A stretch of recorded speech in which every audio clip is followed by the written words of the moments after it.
My dinner still isn't ready. If you're not going to take care of the housework, we're getting a divorce. I wonder who he thinks makes it possible for him to have meals.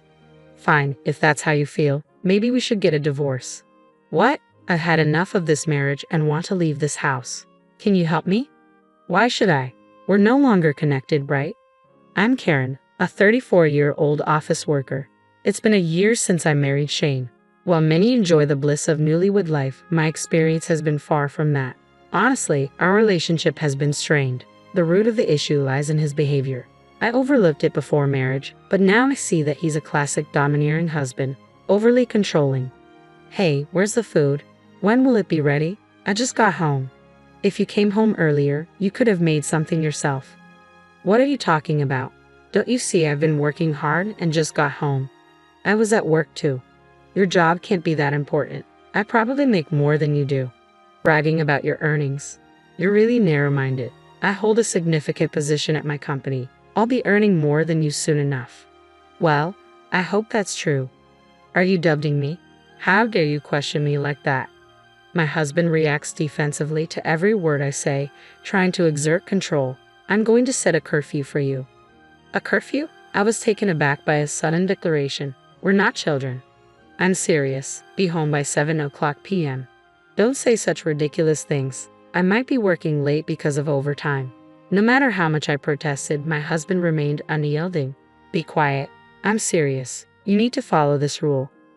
A promise should be made with mutual agreement. What my husband was imposing was nothing but coercion, a blatant threat. A few days later, after coming home past 8:00 p.m. due to work, I was met with an unbelievable situation. What? What do you mean? As I tried to unlock the front door, I realized the chain was on. Panicking, I pressed the intercom. Yes? I heard my husband's voice through the intercom. What's going on here? What do you mean? We agreed on a curfew of 7:00 p.m., didn't we? Huh? You were serious about that? Of course I was serious. I told him that while he speaks with such confidence, his behavior is just childish. I really want him to stop. Stop the nonsense and just open the door. No way. You always get so full of yourself. Full of myself? What are you talking about? I'm saying you act so arrogant when you think you have the upper hand. In the end, my husband really refused to let me into the house. I was deeply unsettled by his drastic change, wondering how he could have become so different from the man I once knew. We had first met at a social mixer. At that time, he was a successful businessman working for a top company, and he was very intent on winning me over. With his career and finances stable, I was drawn to his advances. He was always polite and respectful, and that didn't change when we started dating. I believe he was a kind and wonderful man, and I was truly happy when he proposed. Karen, I vow to make you happy with these hands of mine. Trust me, and let's build a future together. Yes, thank you. I look forward to supporting each other. I had believed that marrying him would surely lead to happiness, but once we were married, it was far from what I had imagined. My husband turned out to be selfish, arrogant, and prone to verbal abuse. To make matters worse, about 6 months after our marriage, he abruptly quit his job. You quit your job? Why? That company wasn't worth it. They didn't appreciate my talents. Why should a junior be promoted over me? It's absurd.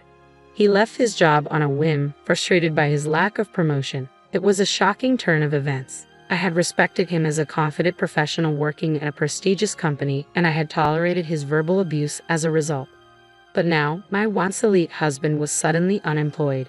He went to numerous job interviews afterward, but none resulted in an offer. Damn it, why is this happening to me? I come from a top company. Even though I'm lowering myself by applying here, why can't I get the job? Maybe it's your attitude that's coming through in the interviews. Ha! Don't act like you know anything. Your workplace is a lower-ranking company anyway. That's harsh. So, you think so? I'm just speaking the truth. My husband took out his frustration on me. He had always been controlling at home, but his verbal abuse escalated significantly. Eventually, unable to find a new job, he settled for a part-time position working only 3 days a week, claiming it was due to job hunting. His income dropped to around $700 a month, yet he continued to act arrogantly toward me. My view of him deteriorated daily, and I regretted marrying him more and more. I found myself constantly overwhelmed with household chores and meal preparations while enduring his endless complaints. It felt like dealing with a teenager, and I was left physically and emotionally drained despite everything. I couldn't bring myself to consider divorce even though we had been married for less than a year. During this time, my husband grew increasingly bold, eventually setting a curfew for me and locking me out of the house.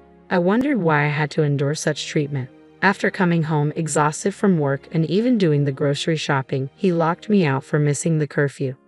I was completely bewildered. Normally, I would consider returning to my parents' home, but since they had passed away, I didn't know where to turn. Desperate for help, I decided to call my best friend, Mika.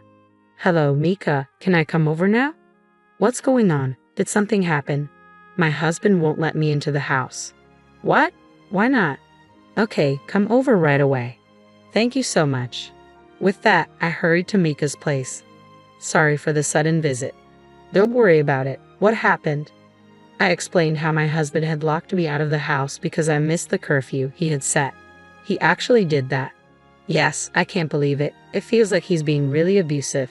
Maybe his pride from working at a big corporation is making him look down on you." "Oh, and I also mentioned my husband's sudden resignation." "What? A part-time job? That's unbelievable. How can he act like this when you're the one supporting us?" "Yes, I'm thinking it might be best to leave him sooner rather than later. But we've only been married for less than a year. It doesn't feel right to just get divorced so easily." "Karen, are you truly happy?" "No." My best friend looked concerned, pondering for a moment before offering a suggestion. "I'm not sure if your marriage can be salvaged, but maybe you should start documenting his abusive behavior. You could keep a record or even make recordings." "Really?" "I believe you should divorce him as soon as possible. And if you do decide to go through with it, I hope you can ensure he faces serious consequences." "Yeah, you might be right." "Exactly. It's important to document everything, and I'm here to support you through this. If you need a safe place, you can always come here." "Thank you, Mika." My best friend was a tremendous source of comfort and support, and I was truly grateful. Having her as an ally gave me the courage I needed. To show my appreciation, I used the ingredients I had bought from the supermarket to prepare a homemade meal for her. "This is delicious, Karen. You're really skilled at cooking." "Really? It's been a while since someone praised my cooking, so I'm thrilled to hear that." Reuniting with my best friend after such a long time lifted my spirits. After leaving Mika's house, I sent an apology to my husband. Once he forgave me, I returned home. "Have you really thought about what you did wrong?" "Yes, I realize I was wrong. I'm sorry." As I apologized with my head bowed, my husband's expression softened with satisfaction. "As long as you understand, that's fine. Just be more careful next time." From then on, I did my best to meet my husband's demands. Despite my efforts, he often resorted to insults when he was in a bad mood. His words were belittling and dismissive, and each time they cut deep. I began recording these incidents, gathering evidence for when I reached my breaking point. My husband remained unemployed, only working part-time. It seemed he wasn't even trying to find a new job, as if he had given up. I was managing to support both of us with my income and handled all the household chores. He continued to complain and act badly towards me, trying to assert control. He seemed content with the situation, dependent on my salary, yet treating me with emotional abuse. I confided in my best friend that I didn't want a divorce, but my patience was wearing thin with his increasingly unacceptable behavior. I felt like I was at the end of my rope. How could he be so insensitive? How does he view me?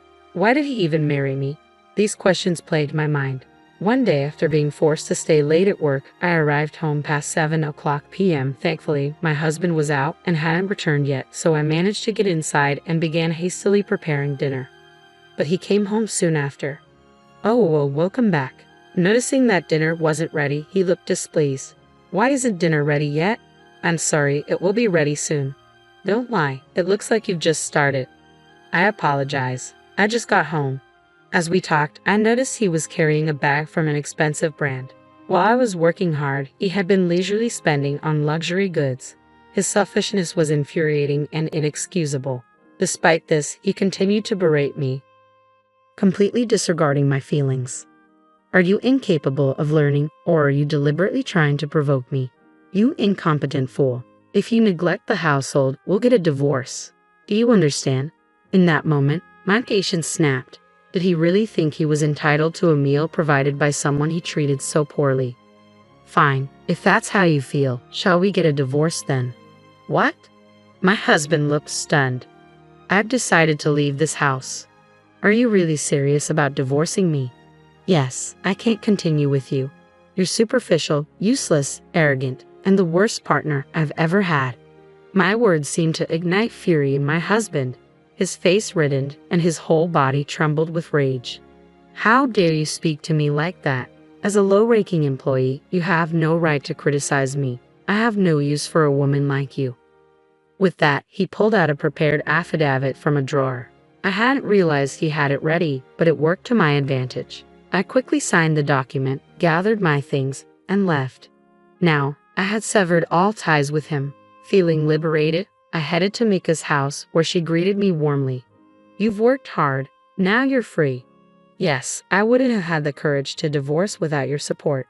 I'm really grateful. Don't let your guard down. It's not over yet. He needs to face the consequences. Absolutely and thoroughly. I hired a lawyer and filed a lawsuit against my ex-husband for moral harassment. He seemed quite flustered, clearly not expecting a legal battle. Why me? And don't mess around. He erupted in anger. I was relieved to leave the details to my lawyer, avoiding direct confrontation with his outbursts.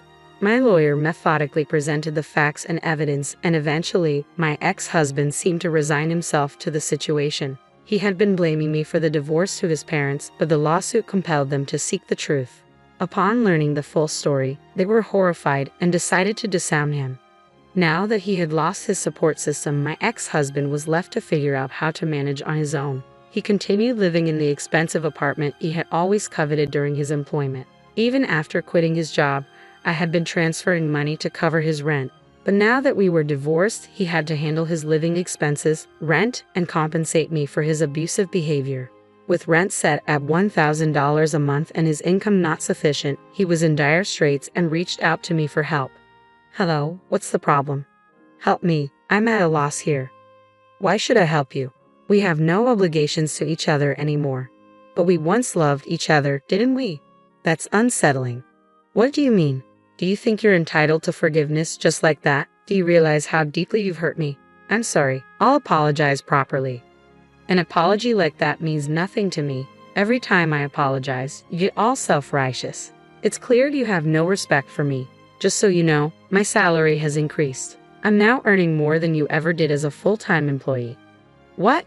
You used to belittle me for being in a lower position, but it turns out you were the one in a weaker position. Your contentment with a part-time job and failure to find a new full-time role only highlights your own shortcomings. No way.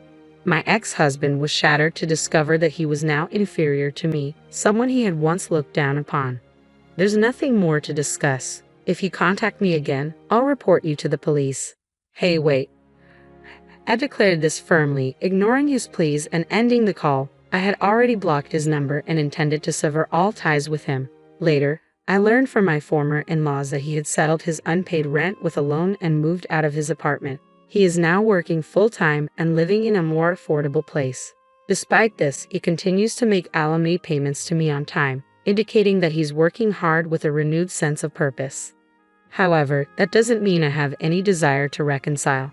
I am now living in a spacious new flat with my best friend Mika. We fill our days with fun, conversations, evening drinks, and a peaceful, fulfilling life. I am deeply grateful to Mika for her support and plan to give her a special gift as a token of my